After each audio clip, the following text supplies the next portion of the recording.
আমরা আন্দোলন দেখতে পাচ্ছি, কোটাটা বেধা, কোটাটা বেধা, কোটাটা বেধা।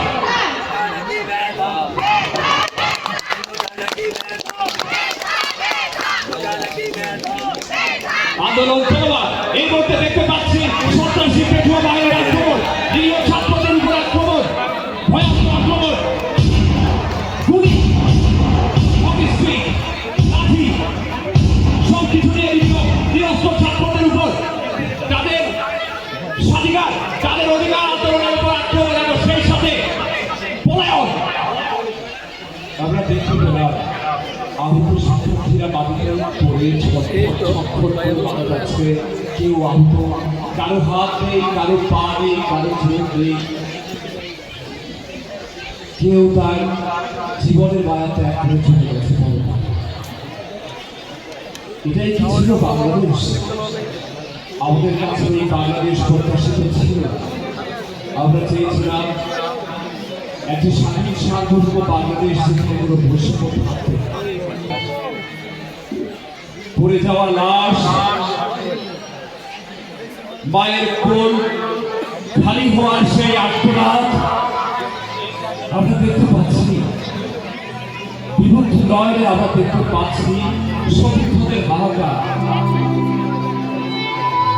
মুক্তির নেশায় জেগে ওঠা জনগণের অনুভূতি, হৃদয় বিদারক বেদনা আমরা দেখতে পাচ্ছি। বাংলাদেশের মানুষের আত্মনাদের গতি আমরা দেখতে পাচ্ছি। মায়ের হাহাকার, করুণ সুর, বাংলার মানুষের অনুভূতি।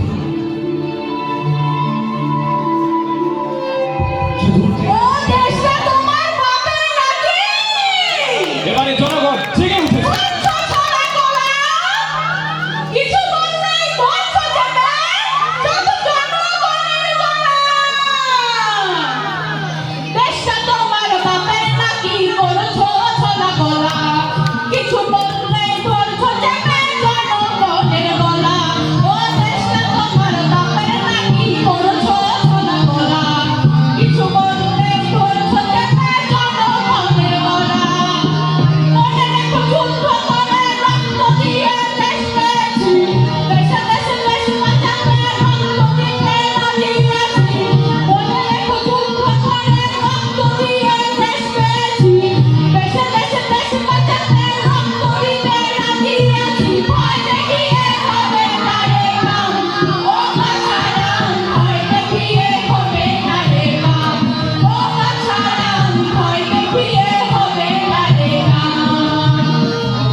আমরা শ্রদ্ধা জানাই 24শে জুলাই আগস্টে শহীদ হওয়ার সকল ছাত্রছাত্রীদের যারা